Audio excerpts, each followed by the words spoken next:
Aloha, Sharks fans. Welcome back to Sharks Weekly, your inside look at Hawaii Pacific University athletics, right here on Hawaii Sports Radio Network, 95.1 FM and AM 760. We're actually here live from Pearls at Kalauao, powered by DSE Hawaii, and today we're talking with the man behind our men's and women's golf program, head coach Ed Kageyama. Coach Ed is a 31-year Class A PGA professional who came to HPU in 2019 with extensive coaching experience. His coaching career has taken him all across the mainland and the Pacific Rim. He's also the Hawaii Golf Experience and the Hawaii Golf Advisors. And of course, he serves as a general manager at our home course, Pearl at Kalauao, a major corporate partner of Sharks Weekly and HPU Athletics. Welcome to the show, Coach Ed. Morning. Thank you. Thanks for having us, Baylei. Yeah, it's great to be out here today. Yeah, beautiful day out here at the golf course. This is my view of the office every morning. You know, so it's a great place to hang out. What better place to be than here at the golf course? Before we get started, I just want to give a huge shout out to our in-studio producer, Paul. How are you doing today, Paul? And Happy New Year's. Happy New Year to you as well. Thank you so much. Excited to be out here. A little change of pace for us, a beautiful background, a fun team. If anything of our pre-show chat was an indication of what we'll have today, I think it'll be a nice start to the new year here in 2026 on Sharks Weekly. So excited for that and excited to just be here, chat with everybody. Yeah, and let's talk about the three athletes that we have on the show today. We have Shion Suzuki, Shuiyun, and I said that wrong, Giulana.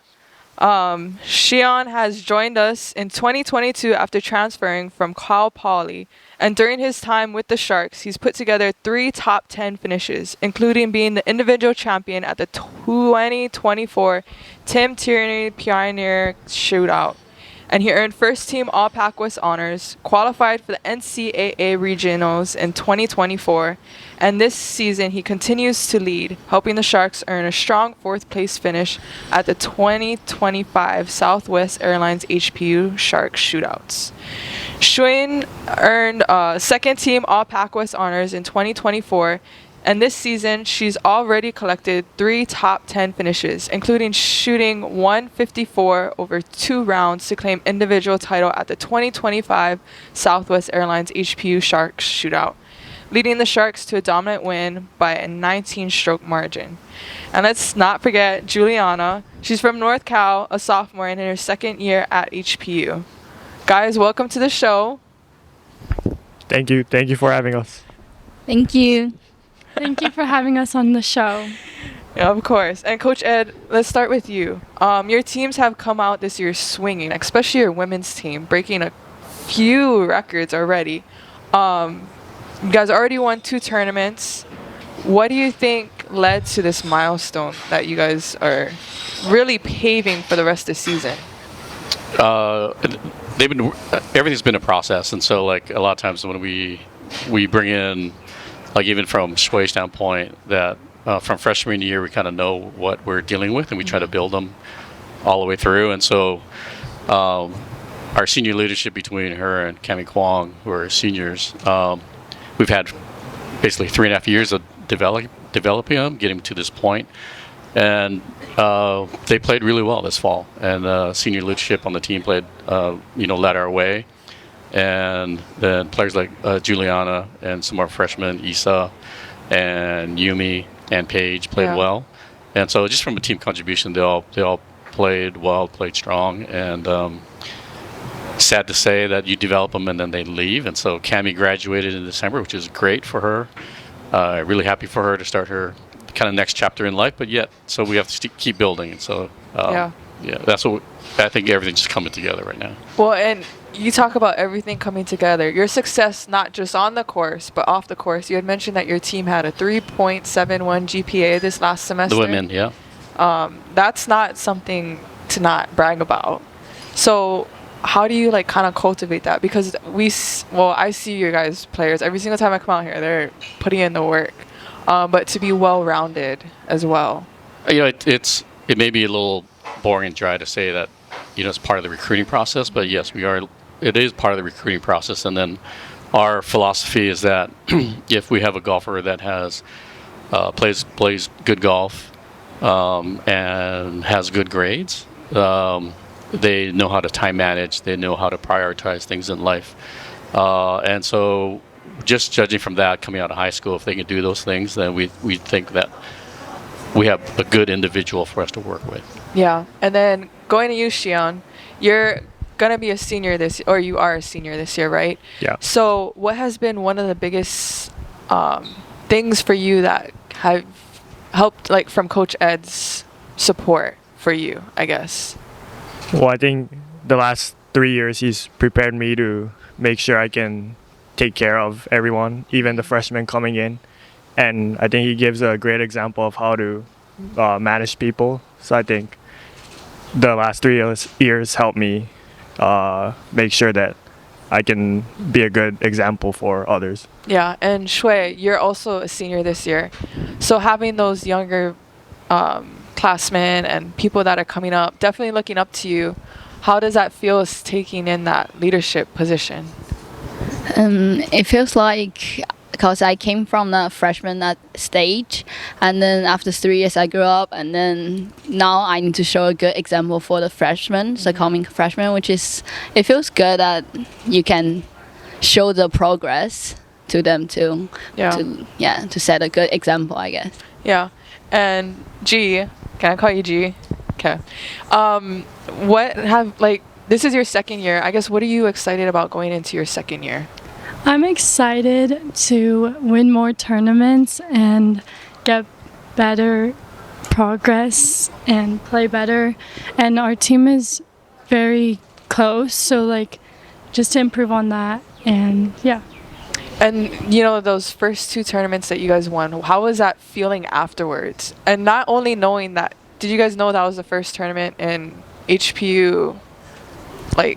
No, I actually didn't know that was the first tournament that we won, and it was really exciting, but we have to keep it together for the next tournaments to come. Yeah, and Coach, what are you looking for to build off of those 2 going into this spring season?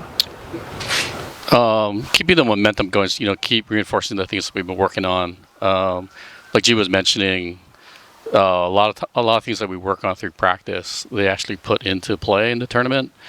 And if you kind of looked at our pattern when we played tournaments, that we would start slow, get really good, and then not finish. Mm-hmm. And so that's what we talked about a lot this last fall, was really finishing things and just putting ourselves in position to really finish tournaments.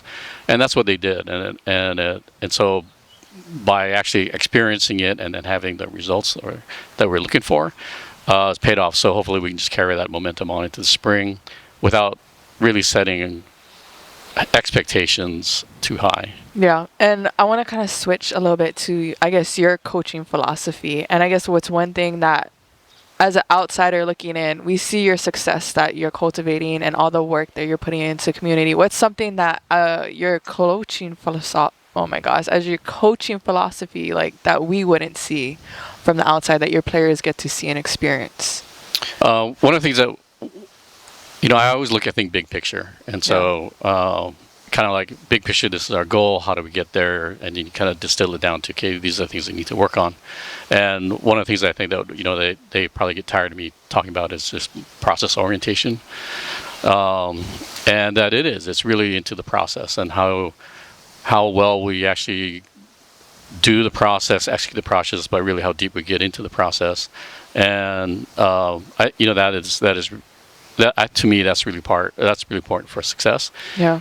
Being result oriented does not guarantee you good results or what you're trying to get to.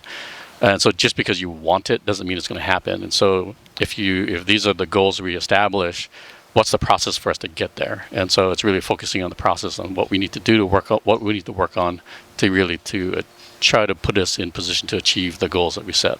Yeah, buying into that process. Yeah. Looks like we're about time for our first break. But before we go, a big mahalo to DSE Hawaii. At DSE Hawaii, formerly known as D. Suihoro Electric Inc., we are dedicated to consistently providing work in the most efficient manner. With over 3 decades of experience and expertise in the electrical industry under our belt, we have worked tirelessly to ensure that our performance represents our company mission, providing customer value. Once again, mahalo to DSC Hawaii for supporting Sharks Weekly and HPU Athletics. Welcome back to Sharks Weekly on Hawaii Sports Radio Network, 95.1 FM and AM 760. And today we're broadcasting live from Pearl at Kalauao. We're still here with senior Shion, Shui, and head coach Ed. And if you have any questions, please text us at 808-888-5481. Now let's get to know our golfers a little bit more. Shui, let's start with you. How did it feel to earn the individual title at the Sharks Shootout this year? It feels great to win a tournament, and also it gave me more confidence and pushed me forward to the next level of golf. Yeah. And I guess this is your 4th year, right?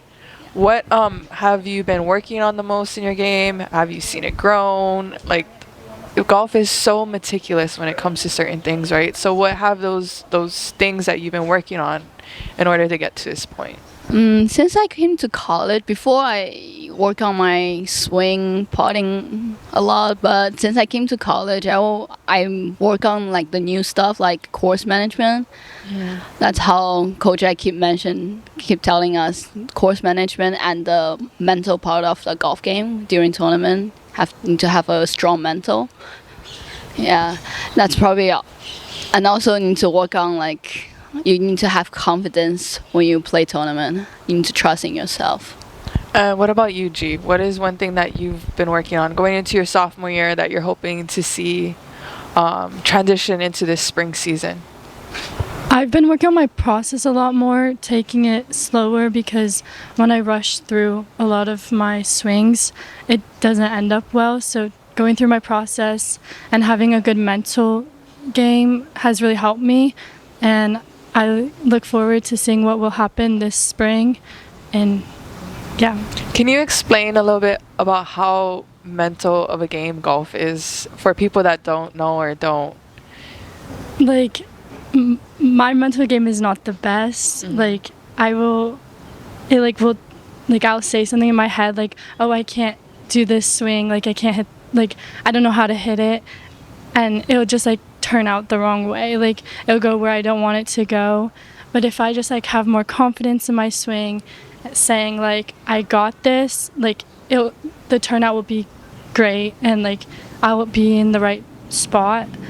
But yeah, so I'm working on that, and my process has definitely helped me. And yeah. Well, and you're from Northern California, right? You guys got a Yes. couple tournaments that are going to be in California this semester. Are you looking forward to potentially having your family there? You know what I mean? Seeing more familiar faces on the courses. Yes, I always love when I go to NorCal and visit, like see my family on the golf course and feeling their support.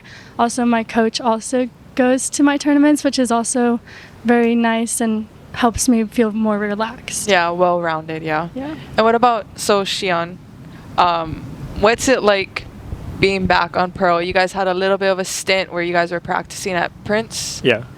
So what does it feel like to be back on Pearl after the renovations? Pearl is really nice. It has great facilities for us that we can practice on. Has a chipping area, many putting greens, and we can use the grass range as well. So we can work on everything we want at Pearl. Yeah, and what is the biggest part that you worked on during the summer and then fall, part of your game that you want to see transition into the spring season?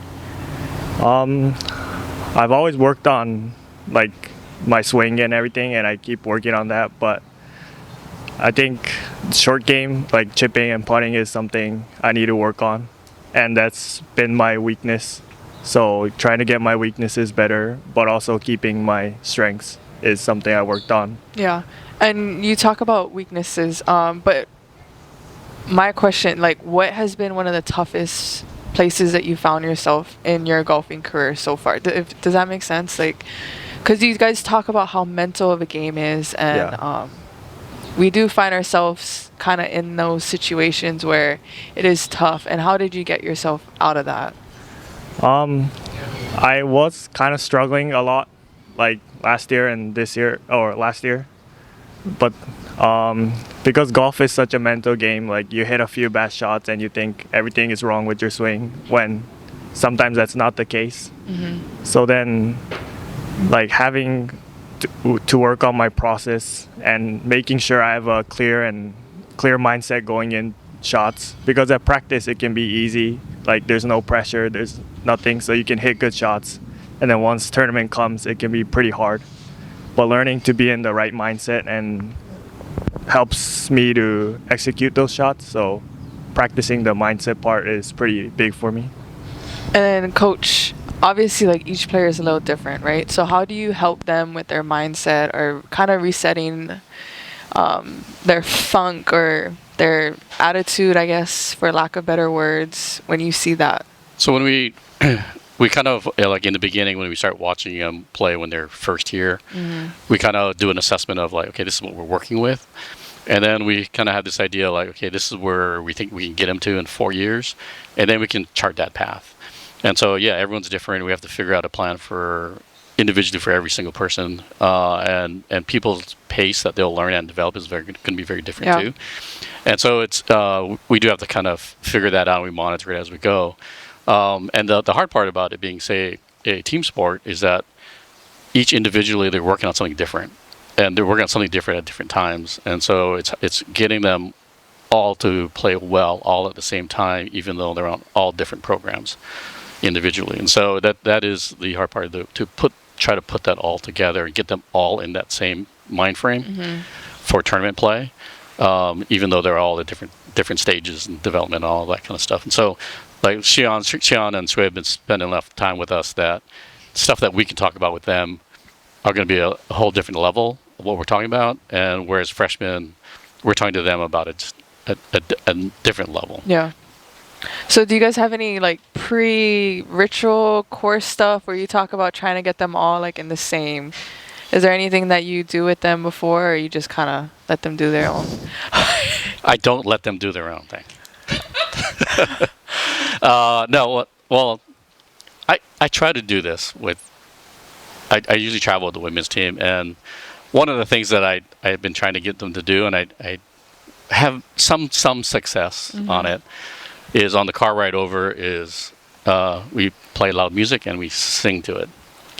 And one of the things that I think that's underappreciated, that when you get into performance and getting ready to perform and play, you don't need any more stress. You don't need any more anxiety. And anxiety, stress creates that cortisol thing in your head, and everything, you tunnel vision and you get all tight. But if you go out and you just sing like karaoke, and you sing as loud as you can, and just blast the music, and it creates all these endorphins, right? And so it gets you into physiologically just a better place overall. And if you can start there, then it makes everything a lot easier. And so we started to do that this fall, And so that's kind of like what we do. So what's your go-to karaoke song? I let them choose it. Oh, so Yeah, you're I not don't the know. one singing to them? No, they all sing it. So Shui, What what songs? is your go-to? I What about you, What G? songs What's your do we go-to Shake It song? Off. Shake It Off? Yeah, that's the one we've been playing a lot. And then coach jumps in and starts singing? Yes. No, I don't do any singing. Why No, not? Yes, he will. Like a little bit. I'm in good space to begin with. They got to perform, so they got to get into a good So headspace. what about the men's? The men's is a little different, right? Because the women's is a little bit more like you can have yeah. that. So what do you do? The for guys the are men's? the guys are different too, and stuff that they, coaching, sort of the men and women. Yes, it is very different. Sometimes it really depends on the situation and kind of the environment and where everyone's at. And sometimes on the men's side, it's you gotta kind of be a little more serious and Tough love, right? Yeah, a little tough love, Yeah. and they'll respond to that kind of stuff. We will never like coddle them and like, oh, good try, because they don't respond to that. It's just like hey, it's just really more direct, and this is the things you need to work on. You can do better. You know, like Shion was saying, just like, hey, here's our mistakes. Here's our corrections. This is what you did well. This is what you didn't do well. This is how we can correct those things. And we try to not direct it more at the player, but more at the situation. So a situation on the golf course, this is the kind of situation you ran into, we missed the shot. These are things we need to kind of consider and think about on these things, and never really direct it at the player. Yeah. It's more a situational thing. But yeah, they want to be more direct. That's how they respond better. Yeah. Okay, I have a controversial question for everyone here. What's your favorite course to play at for fun? My favorite golf course is Pearl at Kalauao. What about you, Shui? Me too. Yeah. Okay. Cause I mean, I can practice everything here. Grass range, chip and putt place, and there's a chipping area next to hole 3 and a huge putting. And the food is great. I'm eating here every day. The grilled ginger chicken is fantastic. What about you, Shion? Pearl at Kalauao as well. Yeah, I'm still waiting for my lessons, coach. I'm here every day. Oh, okay. Well, I've been waiting. I might be here every day. I'll toss in a follow-up question because I had a feeling that the answer to that might end up being Pearl at Kalauao. Do you guys maybe have a favorite hole or a least favorite hole? What's the hole here that you guys prefer the most? What's the easiest one for you? What's the one that gives you the most challenge?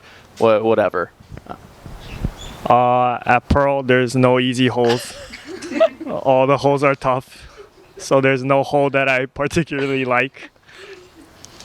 But there's like 10 holes that like get me every time. So He means they're all his favorite. It's hard for him to choose one. There we go. What about you, Shui? Yeah, every single hole is my favorite, but hole 7 is my most favorite hole. It's really tight, and I don't know why every time when I stand on the tee box and I look down, and I couldn't find a fairway down hole most of the time. But I like that hole though. It's a good view. Yeah, it's just not good for my driver, I guess. I agree with Shui. Hole number 7 is, it's a hard one. Okay, and you had an athlete that hit a hole in 1. Which hole was that on?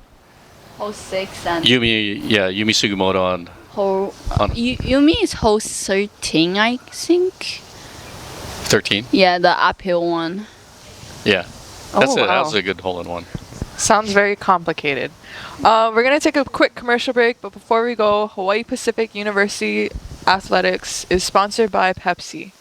Pepsi, create more smiles with every sip and every bite. We'll be right back after a break. All right, we're back on Sharks Weekly with Coach Ed, Shion, Shui, and G. We're going to shift gears a little bit. We have a couple texting questions that I think will lead us right into this next segment. Paul, if you wouldn't mind sharing the text messages with us. Oh, no. I insist. It's you. No, I'm just kidding. Well, I don't have them in I'm front just of me. kidding.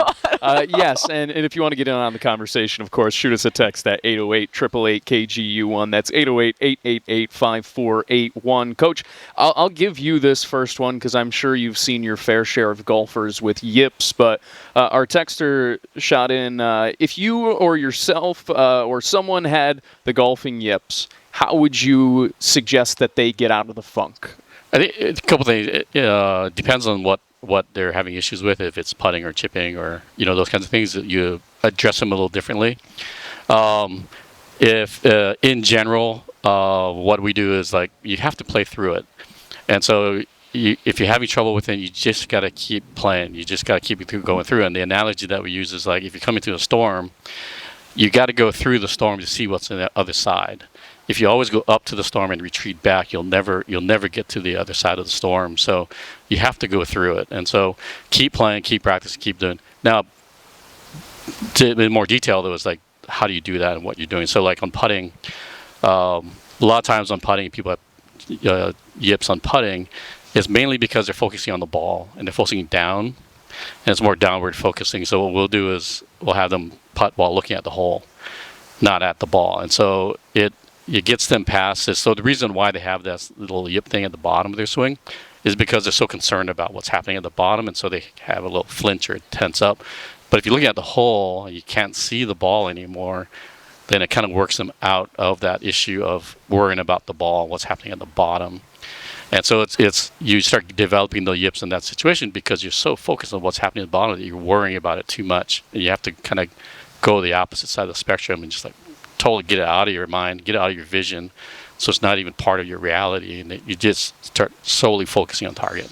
In a way, it's almost overcorrecting. Right. Like you're overcorrecting when you have the yips, so you almost have to turn your brain off on that part of it, so you'll look. It's almost overanalyzing. Yeah. Yeah. That makes sense. And then I'll move on to our next text question because I don't want to give out too many free lessons. You know, you'll have to come here to Pearl for those.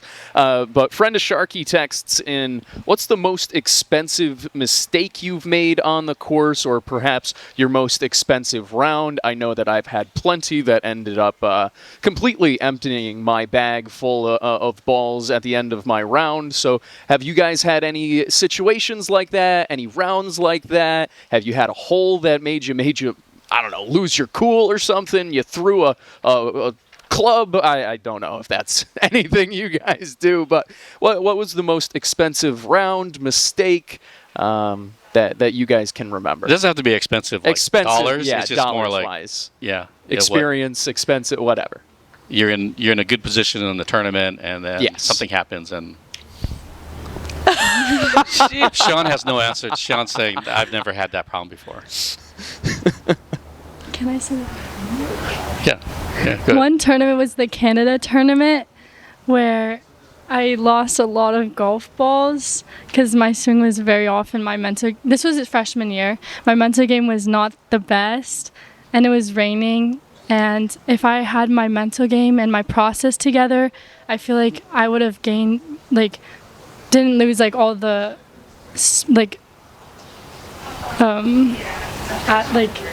spots to it. And So like what she's talking about is you get yourself in a really good position in a tournament, and then just one bad decision kind of gets you out of position, and then you're struggling, and then you start falling down the leaderboard pretty quickly. I was going to say, a lot of times when you look at whether it's professional golf, it's collegiate golf, it feels like the leaderboards are so tightly packed that it does feel like just one hole where, maybe your swing is just a little bit off. You tweak your back just a tick. It's raining and the ball skips a little extra off the fairway. It does feel like things can go quick. From a team score standpoint, too, you have four your score players make a bogey on the same hole or at the same time. That's 4 shots that you just lost to the field, and so it multiplies, and so hopefully we don't have double bogeys happening. And that's why you're glad that I'm not on your team, Coach. But that'll end the text questions for now. Just a reminder, if you want to get in. I'll add to that, though, the most expensive is same tournament G is talking about in Canada, is that she ran out of golf balls, and I had to go buy more golf balls in the shop. So, yes, it was very expensive. Oh. Let us know your stories like that or get in on the conversation, 808-888-5481. You just put her on the spot. Man. Equal opportunity. Yeah. So let's transition a little bit. Talking about maybe younger kids that want to potentially go into this lane of going and being a collegiate athlete. What would you recommend or tell them to start off with? Mine is coming and getting lessons at Pro at Kalauao. I would say the most important part is you need to be grateful to play golf, and you need to enjoy and love the sport to be able to play in a better level of golf. Because I really think I used to don't really enjoy golf, But since I came to college, the team travel with the team and playing games with your friend, match play, it really make me enjoy and like be like it gave me a lot of good memories through these 4 years, and for sure I will miss that after I graduate. Yeah, and Shion, same for you. What would you tell your younger self, or someone that maybe is looking at going into this position as you are today? Yeah, so like Shui, like when I was younger, I didn't really enjoy the game as much, and that I think hindered my performance as a junior golfer. But learning to love the game and makes you be able to think more about it and then practice better. And then when you can practice better, I think you can play college golf even at a high level. So then learning to love it and learning to practice well, I think helps become. Well, and coach takes you guys on all these wonderful trips, right? Didn't you guys go to Japan last year? In 23. 2 years ago? 23, we went to Japan. So you guys are going... Well, if we get invited again, it'll be 27. Yeah, so that's hopefully we get invited back to go play that one. It's a great tournament, and we're fortunate enough to be able to take the entire team and not just the playing scoring team. And for some, it was second, third day of school, I think. I mean, they literally came in, moved into the dorm, had like 2 days of class, and then in Japan. And so freshmen that year, yeah, it was a great time. They got really close with each other, and amazingly, we didn't lose anybody. So that was successful. Lose anybody as on the subway? Oh, okay. Walking through the Tokyo, or yeah. So can you, if I was interested in playing, can you explain a little bit more of what you guys did when you were there, like for recruiters, for a recruit, you know what I mean? So you're trying to sell it to recruit. Sorry. So I always talk about as coaches, and we always talk to them about the team, is that the wins and losses people forget. Mm-hmm. No one will remember the wins and loss records, but they'll always remember the memories, the friends they made, the experience that they had.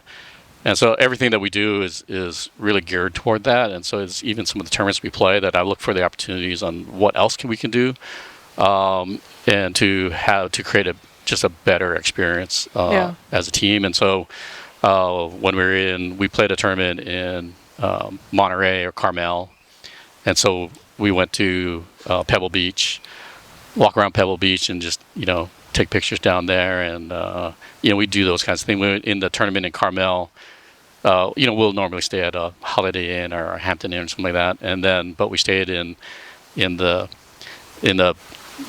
this camp area. And so I told them, they asked where we're staying. I said, we're staying in tents.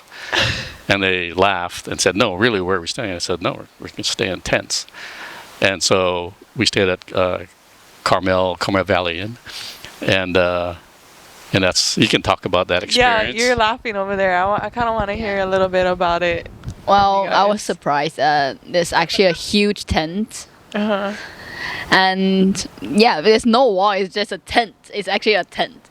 And then coach was scared us, like there's gonna be bear coming on that night.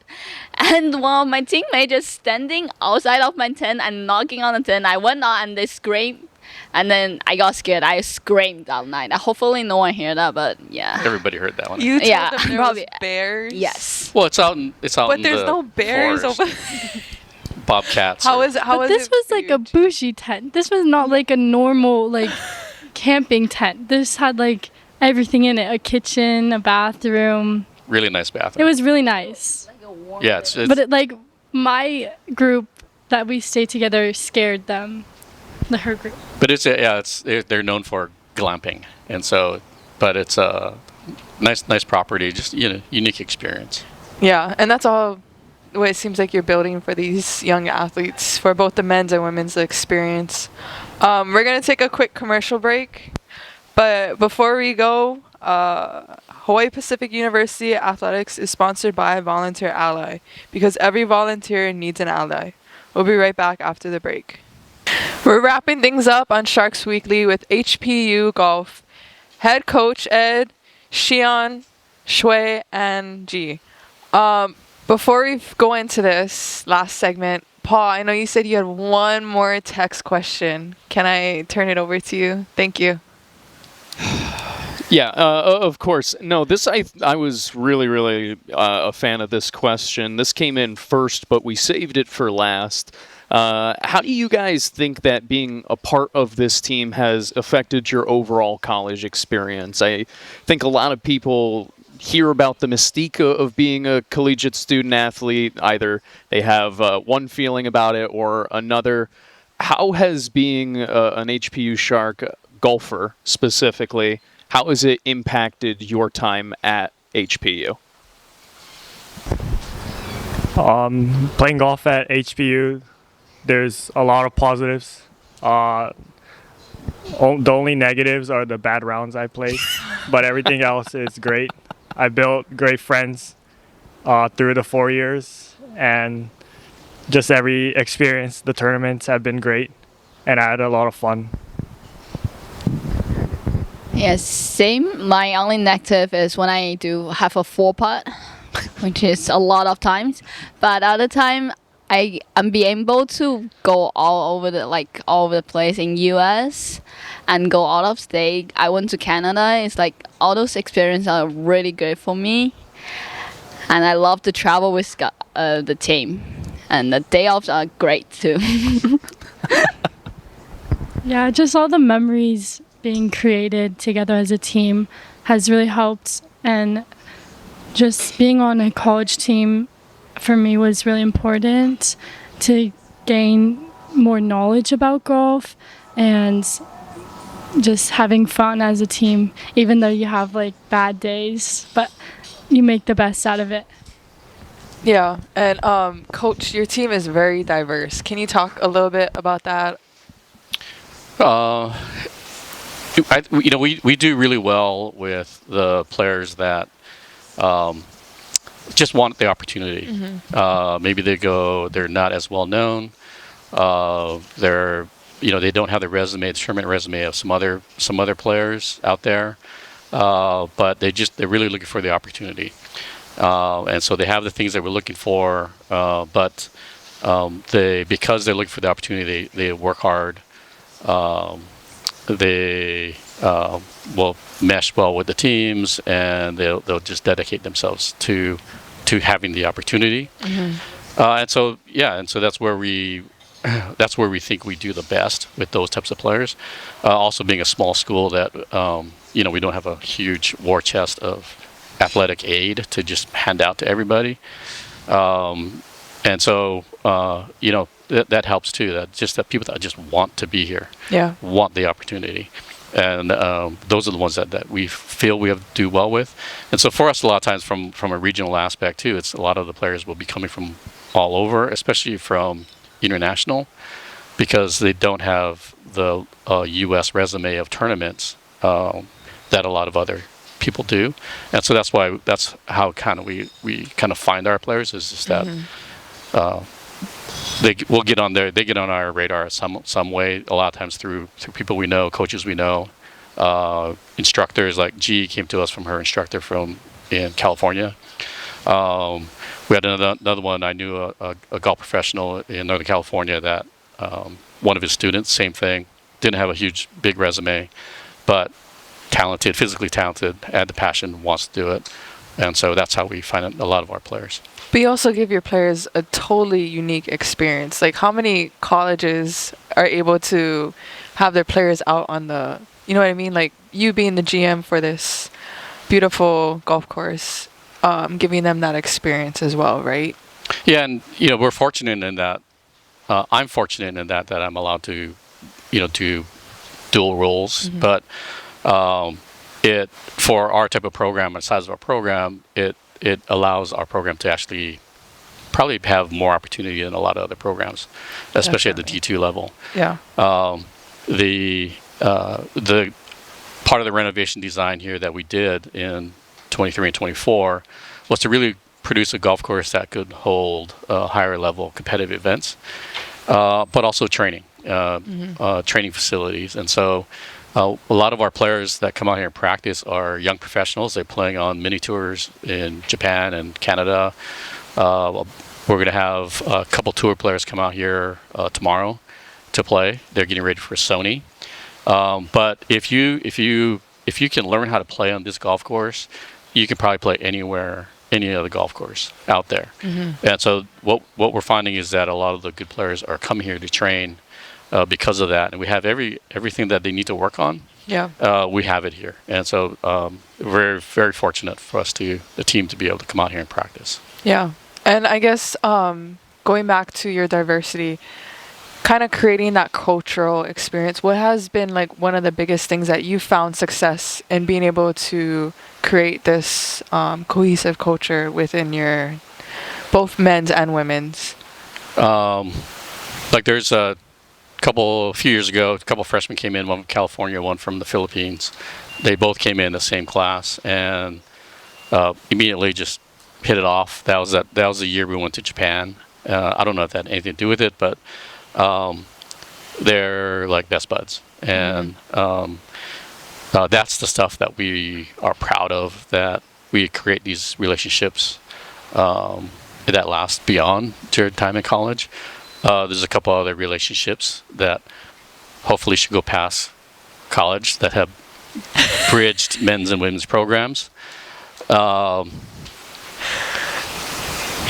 What, you want to comment on it? Here. Yeah. Hi, Shui. I met Shui through HPU, and we're loving it here. You really just put them on the hot spot. Shui, you have comment on? You want to?